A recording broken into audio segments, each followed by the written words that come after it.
ये मुसलमान को ना खरीद पाए हैं, ना ये डरा पाए हैं। ना मुसलमान डरा है ना डरेगा। इस देश में संविधान था, संविधान है, संविधान रहेगा। और लिंचिंग कोई बहादुरी नहीं है।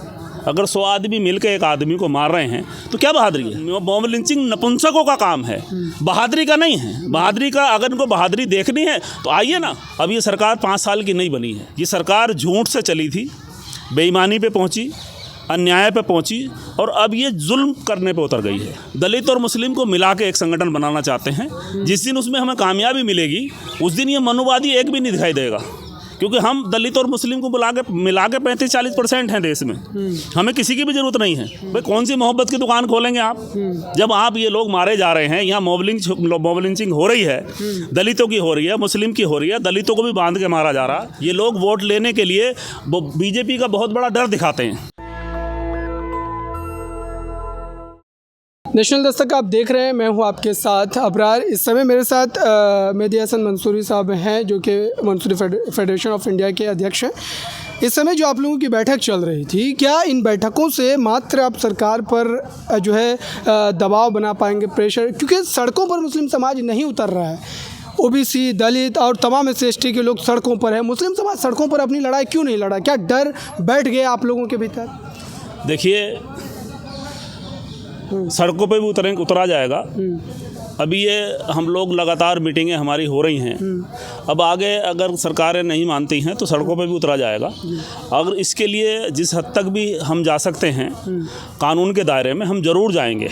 अब आगे अल्लाह ने चाहा तो ये क्योंकि बहुत सारे हमारे संगठन थे, आज जो मीटिंग हुई है, और इन बहुत सारे संगठनों का एक मोर्चा हम लोग बनाने जा रहे हैं। और उसमें आगे जहाँ ज़रूरत पड़ेगी, हमें ज़रूरत पड़ेगी तालकटोरा स्टेडियम जाने की तो हम वहाँ भी जाएंगे। हमें ज़रूरत पड़ेगी रामलीला मैदान जाने की, हम वहाँ भी जाएंगे। हमें ज़रूरत पड़ेगी सड़कों पे उतरने की, हम वहाँ भी उतरेंगे। अब हम कहीं रुकने वाले नहीं हैं हम लोग, क्योंकि इस सरकार से हम उतनी उम्मीद नहीं करते। और सरकार बहुत ज़्यादा दिन की नहीं भी है भी नहीं। अब ये सरकार 5 साल की नहीं बनी है। ये सब लोग जानते हैं कि सरकार अब जो है ये नहीं रहने वाली, क्योंकि लोगों को जो इन्होंने अन्याय किया है। ये सरकार झूठ से चली थी, बेईमानी पे पहुंची, अन्याय पे पहुंची और अब ये जुल्म करने पे उतर गई है। अब जुल्म तो 2014 के बाद से हो रहा है, तो आप लोग इतना लेट क्यों जाग रहे हैं? नहीं, हम लोग लेट नहीं जाग रहे। हम लोग जो हमारा जो काम है हम लोग करते रहे हैं। वक्त आ गया कि अब और ज़्यादा मजबूत हों, हम संगठन अपने मजबूत कर रहे हैं। हम जो है उसकी तैयारी में लगे हैं, तो आगे जो ज़रूरत पड़ेगी उसको किया जाएगा। ऐसा नहीं है कि हम कहीं कमज़ोर हैं या इससे कोई अल्पसंख्यक डर गया है। आज तक नहीं डरा है। और हम लोग तो, जहाँ तक हमारा सवाल है, अभी कुछ लोगों की तो मैं नहीं कहता जो इनके साथ खड़े हुए हैं, नहीं तो ये मुस्लिम का वोट नहीं ले सकते। इनमें कितनी भी ताकत हो, ये जुल्म की हद तक चले गए हैं, लेकिन ये मुसलमान को ना खरीद पाए हैं, ना ये डरा पाए हैं। ना मुसलमान डरा है ना डरेगा। और देखिए, जब तक इनके कहने से कुछ नहीं होता, इस देश में संविधान था, संविधान है, संविधान रहेगा। और जब तक संविधान रहेगा, जब तक ऐसे जुल्मी सरकार जो है कुछ नहीं कर पाएगी। थोड़े बहुत नुकसान ये लोग पहुंचा सकते हैं, नहीं तो संविधान को नुकसान नहीं पहुंचा सकते। मुस्लिम डरा हुआ है। मनोज झा राज्यसभा में बोल रहे हैं कि आप मुस्लिम हैं, सड़कों पर चलते हुए, बातचीत करते हुए, उठते बैठते हुए ये ख्याल रखिए कि आप मुस्लिम हैं और सोच समझ करके बात कीजिए। मनोज झा राज्यसभा में कह रहे हैं। देखिए, मनोज झा का अपना मामला होगा, वो कह रहे होंगे। हम नहीं कहते मुस्लिम डरा है। अगर मुस्लिम डरता तो मुस्लिम इनको वोट देता। मुस्लिम डरा नहीं है, ना मुस्लिम डरा है, ना मुस्लिम को ये खरीद सकते हैं, ना मुस्लिम को ये कुछ कर सकते हैं। ये हाँ, ये है, ये हिजड़ापन कर सकते हैं। ये वो कमज़ोर लिंचिंग जैसे काम कर सकते हैं। जो है ना, लिंचिंग कोई बहादुरी नहीं है। अगर 100 आदमी मिलकर एक आदमी को मार रहे हैं तो क्या बहादुरी है? कुछ भी नहीं। कमज़ोर लोगों को मारा जाता है ना, इस बात को आप जो है एक्सेप्ट कीजिए। कमज़ोर, मुस्लिम की सियासत कमज़ोर हुई है। सवाल कमज़ोर का नहीं है। सवाल कमज़ोर का नहीं है। कमज़ोर भी 50 खड़े होंगे तो ये हाथ नहीं लगा सकते।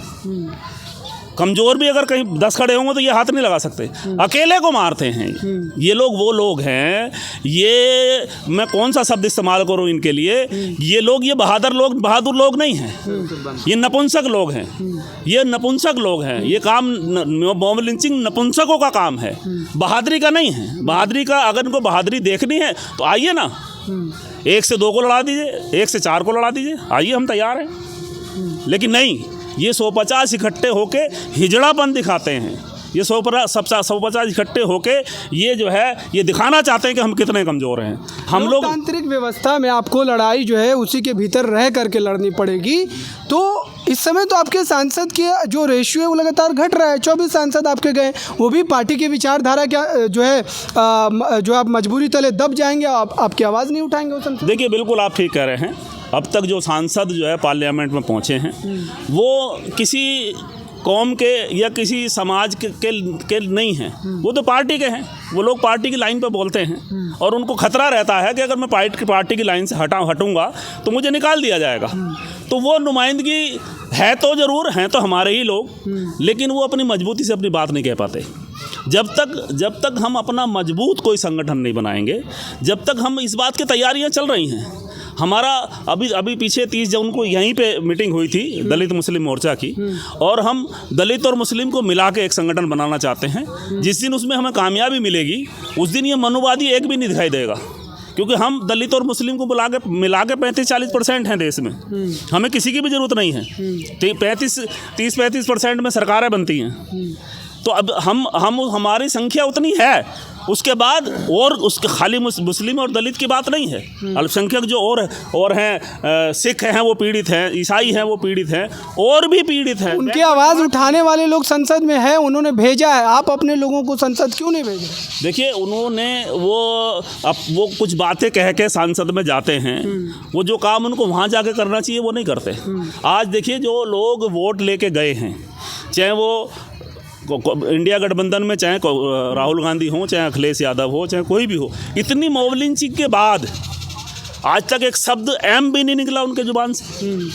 वोट तो हमसे इसी बात पे लेके गए हैं, सारा का सारा वोट उनको एक मुट्ठी बांध के दे दिया।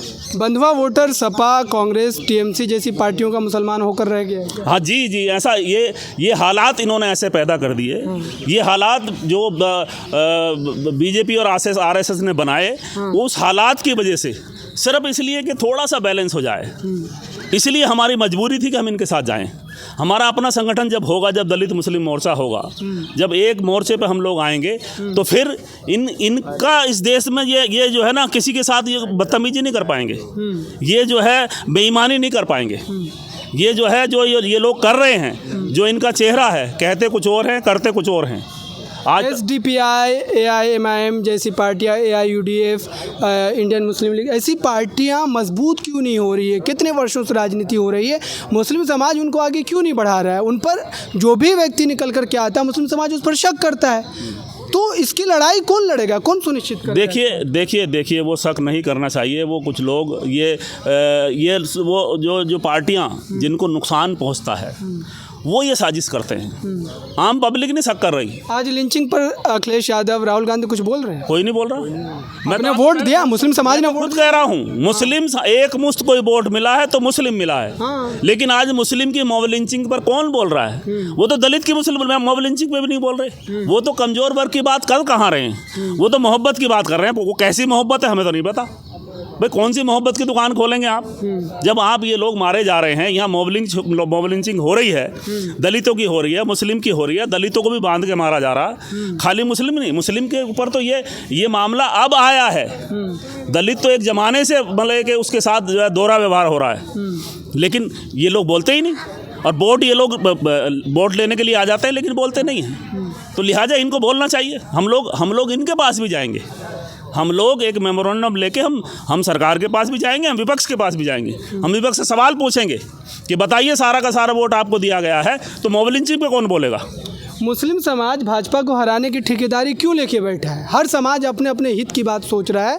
भाजपा को हराने की ठेकेदारी मुस्लिम समाज के सर क्यों है, और आप क्यों मान करके बैठे? देखिए, मुस्लिम समाज के सर नहीं, ये पार्टियां माहौल बनाती हैं, जिनको अपना वोट खिसकता हुआ नज़र आता है, वो जो है जैसे कोई सामाजिक संगठन या कोई बात करने वाला, मान लीजिए ओवैसी साहब हैं या अभी चंद्रशेखर अभी चुनाव जीते हैं, जो लोग कमज़ोर वर्ग की बात करते हैं, जो लिंचिंग पे बात करते हैं, जो पीड़ित पे बात करते हैं, वो लोग इसलिए नहीं क्योंकि ये लोग बहुत बड़ा प्रोपगंडा फैलाते हैं। ये लोग वोट लेने के लिए वो बीजेपी का बहुत बड़ा डर दिखाते हैं, तब इनको वोट मिलता है। 14 में दिखाया, 19 में दिखाया, 24 में दिखाया, क्या बदल गया मुस्लिम समाज? अभी बदला कुछ नहीं है, लेकिन अभी बदलेगा, ऐसा नहीं है, अभी बदलेगा। तो हम लोग जो है आशावादी लोग हैं, हमें जो है उसके लिए परेशान नहीं होना चाहिए। हमारा संघर्ष जारी रहेगा, हमारा संघर्ष है, हमारा संघर्ष जारी रहेगा। और आप देखेंगे आने वाले कुछ दिनों में, अभी दिल्ली में विधानसभा के चुनाव आ रहे हैं, उसके बाद 2 साल बाद यूपी में आ रहे हैं, उसके बाद जहाँ जहाँ जो होगा, हम लोग एक मोर्चा बनाने की तैयारी में हैं। हम लोग उस मिशन पे काम करेंगे कि जो सरकार देश में शोषित, पीड़ित, कमज़ोर वर्ग की सरकार बननी चाहिए, चाहे वो दलित है, चाहे वो मुस्लिम है, चाहे वो और अल्पसंख्यक हैं, या जो बैकवर्ड है, बैकवर्ड भी बहुत जो है, जो कमज़ोर वर्ग है, कमज़ोर वर्ग में स्वर्ण भी आते हैं, तो उनकी सरकार बने, हम लोग ये चाहते हैं। चलिए, बहुत बहुत शुक्रिया इस पूरी बातचीत के लिए। तो देखिए, ये तमाम जो है ऐसे सवाल हैं जो मुस्लिम समाज के लिए सिरदर्द बना हुआ है, और जाहिर सी बात है कि राजनीतिक तौर पर अगर वो एक विकल्प नहीं तैयार करते हैं, इस पर बेहतर ढंग से विचार नहीं करते हैं, तो जाहिर सी बात है कि ये उनके लिए काफ़ी बड़ा मुद्दा बनने वाला है। इस पूरी बातचीत पर आपकी राय क्या है, ज़रूर बताइए। जुड़े रहें नेशनल दस्तक के साथ। नेशनल दस्तक की आपसे गुजारिश है कि अगर इसको बचाना चाहते हैं तो नेशनल दस्तक को सब्सक्राइब करने के लिए रेड कलर के सब्सक्राइब बटन को दबाएं, फिर बेल आइकन की घंटी दबाएं। नेशनल दस्तक को बचाने के लिए बहुत ज़रूरी है कि हर खबर को शेयर करें, लाइक करें, कमेंट जरूर करें।